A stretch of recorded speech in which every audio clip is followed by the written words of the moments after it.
Hi guys, thanks for joining me again this week. We're continuing our tri-limb build, bamboo back and belly flat limb Duoflex bow. Have it to the string or to brace height and have encountered a little bit of opportunity in terms of some stiffness in the upper limb, or not stiffness, but more like weakness in the upper limb that we have stiffened out a bit with heat and with some exercising on the lower limb. Today, I am going to try and take this to as close to full draw as we can. The weather is cooperating with me for the first time in about 5 days, so I got some high hopes to get this thing tillered perhaps to full draw length. So without further ado, let's get started. I've got a lot of sunlight pouring into the garage here, guys, and as much as I'd like to complain with how it's affecting my ability to film what's going on, it is a welcome change to the weather we've had. So bear with me on this.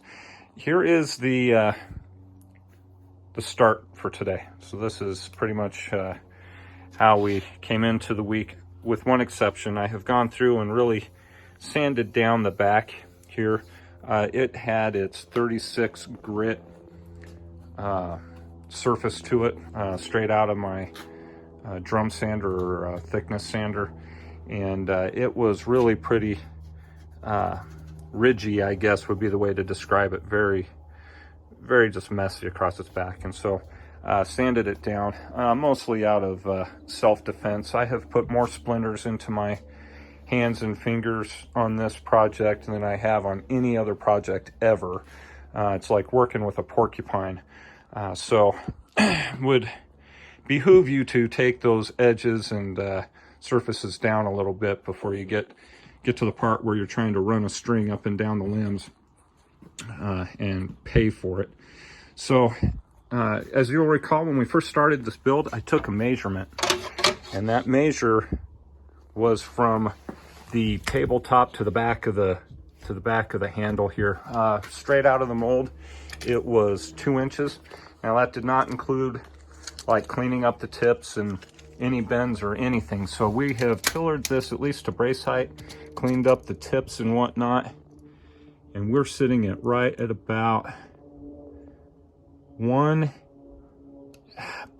a narrow 7/8. So we'll say a 1 and fat 3/4 is how much our setback is. So haven't yet strung it and worked it today. So this is cold after about a week of just relaxing. So not a lot of strain to speak of. This is good news. We'll keep track of that measure as we move along here, and I'm going to get her strung up and start exercising her on the tillering tree. All right, so I've got this bow pulling to 22 inches, not anything major, and it's just over 15 pounds at that draw length. So we're destined for a pretty light bow. Actually gotten to the point where I'm just not paying attention to the weight as I draw it, and more concerned with just the bend, because at this point all I can do is salvage what weight is left in the limbs. It's got I'm not trying to hit a weight mark at this point. So I wanted to kind of go over where I'm at in terms of the tiller of this bow, and I have set it up such that it's right along the edge of the workbench, and you can see that the tip of this recurve bends up over the 3/4 inch face of the workbench, and on this end the tip is struggling just to even clear the 3/4 inch piece. So we have got one recurve bending more so than the other. One of the other measurements I've been taking is at the fade here. I'm pushing about 6.5 inches to the middle of the string on this side, and over here I'm just over 6, so maybe 6 1/8 at the fade on this end. So I'm having the exact same scenario pop up on this at this point. So I've drawn it to 22 inches. I've got the same weak spot, and I'm not entirely sure that I would call it a weak spot in the limb, just a weaker limb. I mean, all the way out. The recurve is pulling out.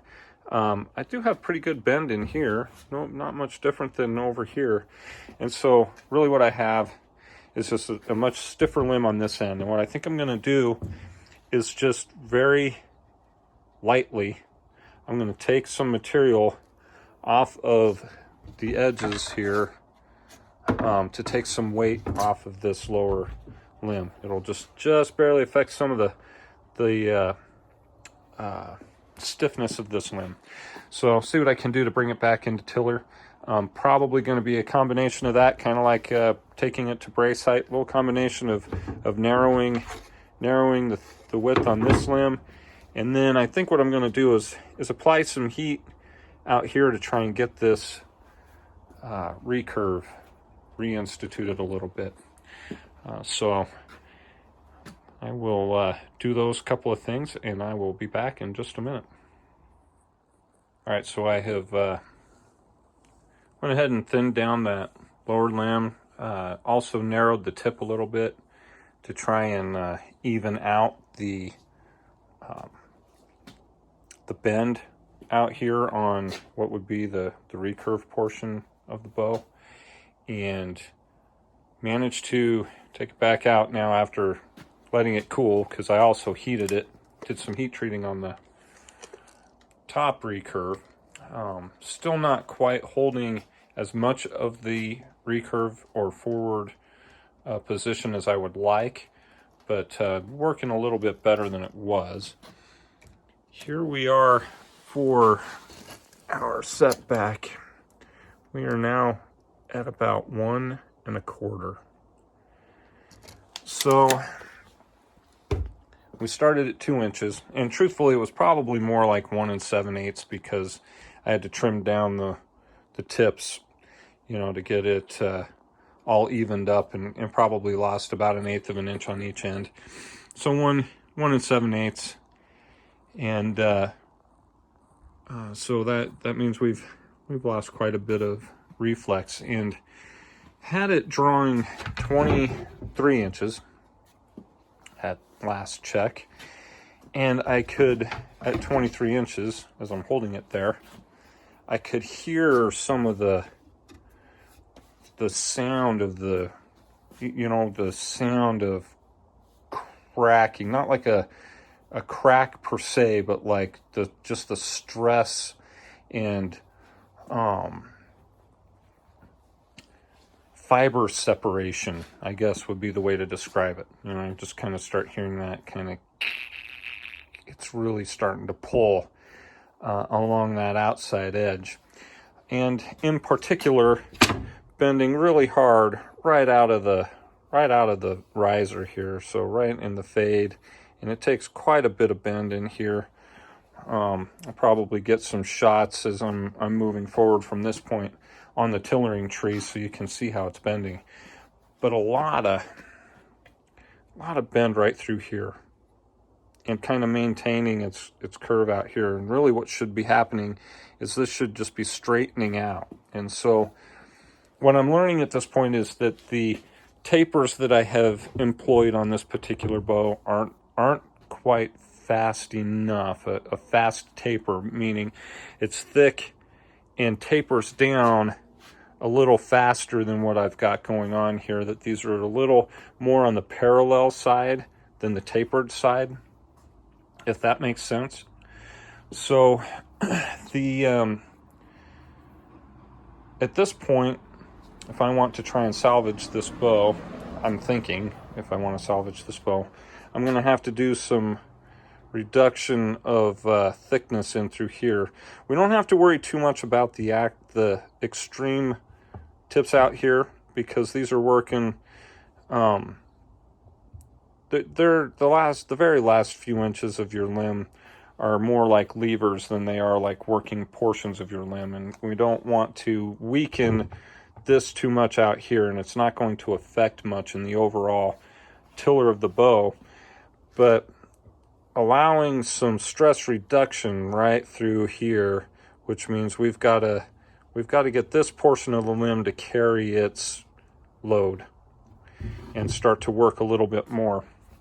The unfortunate part about this is I'm going to lose even more weight going through that tillering process. So we're talking about a particularly long bow for a recurve or Duoflex is really what I'm kind of dubbing this bow. And then it's also extremely wide. I've got another build here going on, something to do while it's cooling, and you can just see the difference in width between the two bows here. You know, so really quite wide, quite narrow, and just not making the weight, you know, which is disappointing to me. So a lot of things about that. I'm going to see it through. I am going to either be shooting this bow or breaking this bow, probably tomorrow. So as I have been moving along in terms of trying to smooth the back, because as I had mentioned, I was hearing some separation of the grain, right? Like fibers separating. Like I could tell somewhere it is trying to crack, and trying to thin out the belly just a bit to try and ease up the excessive bend right in this area here. I have come across my problem. So right here, you can see it cracking on the edge. It's catching my finger right on that node. You can see it. It's lifting right here. So I got myself a bit of a problem. Now the nodes are the weak spot on a bamboo, on a piece of bamboo like this. And of course, when you leave the nodes just a little bit proud on like a regular raw-backed bamboo, you don't run into this problem. They actually turn into a bit of a stiff point. But in this instance, this guy's trying to give up the ghost on me. And so this is going to require some repair before we move forward. Again, I'm going to try to bring this bow to fruition. How I work past this little hiccup, I'm going to have to figure out. And so that is actually, that will bring us to a close here on today's work. I'm going to have to do something specific with that to repair it and allow me to keep moving forward. This is either going to survive from here, or this is going to prove fatal when we try to pull it to full draw next week. All right, so thanks for hanging in, and I will see you next week.